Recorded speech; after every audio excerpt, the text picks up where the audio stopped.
औज़ बिल्लाहि मिनश शैतानिर रजीम बिस्मिल्लाहिर्रहमानिर रहीम। उम्मीद है तमाम सामीन और नाजरीन हैरियत से होंगे। राज़ हकीकत में आप तमाम दोस्तों को खुशामदीद। आज हज़रत अबू अहमद चिश्ती रहमतुल्लाह अलैह की ज़ात मुबारका से मंसूब चंद वाक़यात आप तमाम दोस्तों की नज़र करूँगा। ये तमाम वाक़यात ज़िया तस्नीम बलगरामी की किताब रोशनी के मीनार से लिए गए हैं। तो चलिए चलते हैं आज के वाक़या की तरफ। चिश्त का रईस सुल्तान फरसना का हर वक्त शराब व शबाब में मशगूल रहता था। वो सैर व शिकार का बहुत शौकीन था। दूसरी तरफ उसकी बहन नहायत पाकबाज औरत थी और खुदा को याद करने वाली औरत थी। सुल्तान की सोहबत में तमाम शराब नोशी करने वाले और मतलब परस्त लोग शामिल थे, जबकि सुल्तान की बहन की सोहबत में उस वक्त की साहिब कमाल शख्सियात शामिल थी, जिनमें अबू इसाक शामी सर फहरिस्त हैं। अबू इसाक शामी अक्सर व बेशतर इस औरत से ज़िक्र व फ़िक्र पर गुफ्तगू करने के लिए तशरीफ़ लाया करते। एक दिन वो तशरीफ़ लाए तो इन औरत से कहने लगे कि आपको मालूम है कि मैं यहाँ क्यों आया हूँ। तो इस औरत ने नहायत आजिज़ी से कहा, हुजूर मैं इस बात से नावाकिफ़ हूँ, आप इरशाद फरमाएं कि आप यहाँ क्यों तशरीफ़ लाए हैं। तो अबू इसाक शामी ने कहा कि मैं तुझे मुबारकबाद देने आया हूँ कि जिस बच्चे की विलादत तेरे भाई के यहाँ होने वाली है वो अल्लाह का वली होगा और उसकी पेशवाई का शर्फ अल्लाह ने तुझे बख्शा है। और फिर हुक्म दिया कि उस बच्चे के हलक से उसके पेट तक कोई हराम शय दाखिल ना होने पाए। कुछ अरसा बाद मुतसम बिल्ला के दौर में 6 रमज़ान 260 हिजरी को इस बच्चे की विलादत हुई। इसके कुछ अरसा बाद अबू इसहाक तशरीफ़ लाए और इस औरत से कहा कि तूने जितनी मेहनत से फ़र्ज़ शनासी से अपना फ़र्ज़ अंजाम दिया है उसकी तारीफ़ करने के लिए मेरे पास अल्फाज नहीं, उसका अजर तू अपने अल्लाह के यहाँ ज़रूर पाएगी। फिर आपने उस बच्चे को अपनी गोद में ले लिया और उसको देखते हुए फरमाया कि मुझे इस बच्चे के अंदर से एक बहुत बड़े बुज़ुर्ग खानवादे का ज़हूर दिखाई दे रहा है, जिससे अजीब व गरीब अहवाल व आसार ज़हूर पजीर होंगे। इस बच्चे का नाम अबू अहमद रखा गया। 7 साल की उम्र में अबू अहमद अबू इसाक शामी की महफिल समा में चला गया। अबू इसाक ने अबू अहमद को अपनी तरफ आते हुए देखा तो बेख्तियार खड़े हो गए और अबू अहमद का इस्तकबाल करने लगे। फिर आपने अबू अहमद को देखते हुए फरमाया कि मैं अबू अहमद आपकी आमद पर आपका शुक्रिया अदा करूं या अपने रब का। तो अबू अहमद ने नहायत मासूमियत से जवाब दिया कि आप मेरा शुक्रिया अदा न करें बल्कि अपने रब का शुक्रिया अदा करें, जिसने इंसान को ये तौफीक बख्शी है कि वो शुक्र अदा करे। एक शख्स को अबू अहमद की इतनी इज्जत और तकरीम अच्छी ना लगी तो उसने पूछा, क्या मैं पूछ सकता हूँ इस बच्चे से ज़्यादा बुजुर्ग और काबिल एहतराम और कोई इस महफिल में मौजूद नहीं? तो अबू इसाक शामी कहने लगे कि हाँ, मैं इस बात की गवाही देता हूँ कि इस महफिल में सबसे ज़्यादा बुजुर्ग और काबिल एहतराम यही बच्चा है। अबू इसाक शामी ने अबू अहमद को 13 साल की उम्र में शर्फ मुरीदी बख्शा और आपको मुजाहिदे और रियाजत के लिए बिठा दिया। हलवत में आप पर चंद ही दिनों में ऐसे आसार नुमाया हो गए कि लोग आपको देखते तो वहशत ज़दा रह जाते। एक दिन सुल्तान फरसनाका ने अबू अहमद को तलब किया और शिकार पर ले जाने के लिए कहा। आप अपने वालिद को इनकार न कर सके और शिकार पर निकल गए। जंगल में आप दोनों इकट्ठे चल रहे थे, मगर जब सुल्तान ने हिरनों के एक झुंड को देखा तो अपने घोड़े की रफ्तार बढ़ाते हुए आपसे दूर निकल गया। आप सुल्तान से काफ़ी पीछे रह गए और आप अपने घोड़े को आहिस्ता आहिस्ता सुल्तान के पीछे ले जाने की कोशिश करने लगे। रास्ते में आपने चंद आदमियों को देखा तो उनसे पूछा, क्या आपने मेरे वालिद को यहाँ से गुजरते हुए देखा है? लोगों में से एक शख्स ने जवाब दिया कि नहीं ए अबू अहमद, हमने उसको यहाँ से गुजरते हुए नहीं देखा। आपने वो आवाज़ सुनी तो आप उस आवाज़ को पहचान गए। ये आवाज़ आपके मुर्शिद की आवाज़ थी। इसके बाद आपके मुर्शिद आपके सामने तशरीफ़ लाए और कहने लगे, अबू अहमद, जिस राह पर तू निकल पड़ा है ये बहुत गलत राह है। तू इस राह को तर्क कर और मेरे साथ खानका चल, जो तेरा असल मकसद है। अबू अहमद ने पूछा, ये आपके साथ जो आदमी हैं ये कौन हैं? तो अबू इसाक शामी ने कहा, कौन से आदमी? जब अबू अहमद ने अपने पीछे मुड़ के देखा तो वहाँ कोई आदमी मौजूद न था। फिर अबू इसहाक शामी कहने लगे, ये सब रिजालुल गैब थे जो मेरी मदद को तशरीफ़ लाए थे। अबू अहमद हैरान रह गए और कहने लगे, जिसका मुर्शिद इतना अजीम हो वो इंसान किस तरह गलत राह अख्तियार कर सकता है।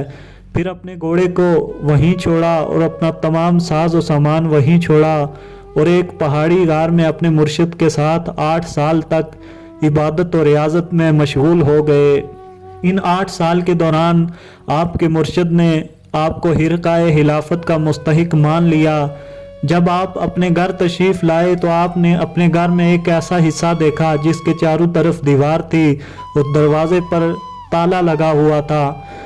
आपने किसी खिदमतगार से पूछा कि ये क्या है, इसके अंदर क्या है? तो उस खिदमतगार ने कहा, अगर आप मुझे कुछ ना कहें तो मैं आपको बताऊं कि इसके अंदर क्या है। आपने उससे कहा कि मैं तुझे कुछ नहीं कहूँगा, तू मुझे बता इसके अंदर क्या है। फिर खिदमतगार ने कहा कि इसके अंदर शराब है जो सुल्तान ने रखवाई है और वो सुल्तान खुद पीता है। आपको गुस्सा आया और आपने कहा, ये बहुत बड़ा गुनाह है और मैं इस गुनाह को आज ही ख़त्म करके रहूँगा। आप उस शराब खाने के अंदर चले गए और मटके तोड़ने लगे। किसी ने सुल्तान को खबर कर दी कि शराब खाना ख़त्म किया जा रहा है। सुल्तान भागता हुआ आया। आपने सुल्तान को अपनी तरफ आते हुए देखा तो दरवाज़ा अंदर से बंद कर लिया।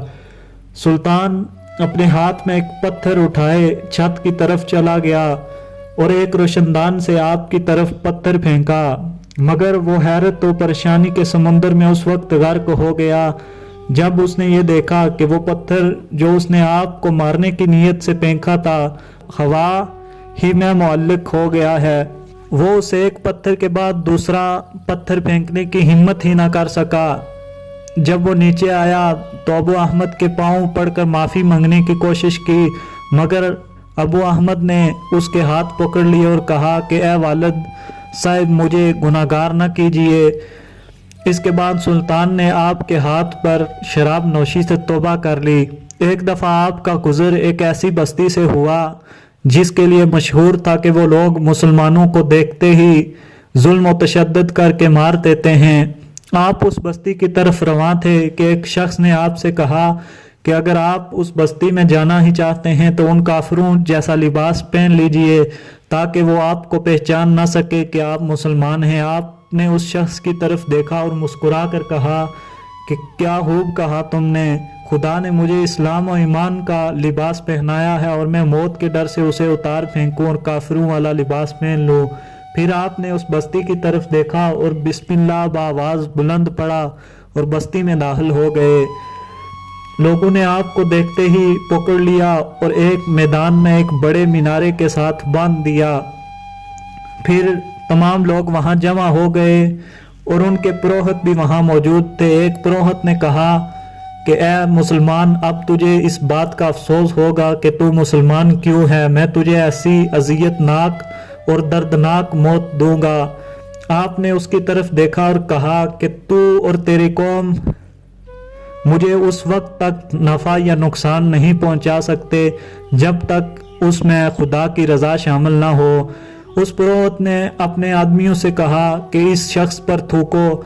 जब वो लोग आप पर थूकने की कोशिश करते तो उनका थूक उड़कर उनके अपने मुंह पर जा पड़ता। वो लोग जब तंग आ गए तो थूकना बंद कर दिया। फिर एक और पुरोहित ने कहा कि चंद आदमी डंडों से इस मुसलमान को मारो। फिर वही हाल हुआ, जो भी डंडा मारने की कोशिश करता खुद जख्मी हो जाता। एक पुरोहित ने जोश में आकर एक डंडा अपने हाथ में लिया और आपके सर पर ज़रब लगाने की कोशिश की, मगर अपने सर पर लगा और जख्मी हो गया। वहाँ पर एक पुरोहित मौजूद था जो नहायत होशियार और चालाक था। उसने कहा कि मुझे ऐसा मालूम होता है कि ये शख्स जादूगर है, हम इसको जला देते हैं क्योंकि आग जादू और टूने को ख़त्म कर देती है। फिर पुरोहितों ने अपनी कौम से कहा कि आग का एक अलाव रोशन करो और इस शख्स को हम जलाएंगे। तमाम बस्ती वालों ने लकड़ियां जमा की और आग का एक बड़ा अलाव रोशन किया। आपको आग के करीब खड़ा करके एक पुरोहित ने पूछा कैसा महसूस हो रहा है, तो आपने कहा शोलों की तपिश महसूस हो रही है और कैसा महसूस हो रहा है। वो खुश हुआ कि अब इसका जादू ज़ायल हो चुका है और अब ये जल कर राख हो जाएगा। फिर आपको उसने धक्का दिया, आप आग में गिरे, मगर तमाम लोग हैरान रह गए। आप जिस जगह भी आग में जाते वहाँ आग सर्द हो जाती। कुछ देर बाद आप आग से बाहर निकले तो तमाम बस्ती वालों ने आपके हाथ पर इस्लाम कबूल कर लिया। आप जमादी उस्सानी 355 हिजरी में फोत हुए। हज़रत अबू इसहाक शामी रहमतुल्लाह अलैह की पेशगोई के मुताबिक आपसे ही मशहूर ज़माना हनवादा सिलसिला चिश्तिया फैला और इसकी रोशनी अरब और ईरान, अफ़गानिस्तान, मावरा नहर, हिंदुस्तान में ताक क़यामत फैलती रहेगी। उम्मीद है तमाम दोस्तों को आज का वाक़या पसंद आया होगा और उम्मीद करता हूँ आप मेरे चैनल को सब्सक्राइब करेंगे, इस वीडियो को लाइक करेंगे और शेयर करेंगे।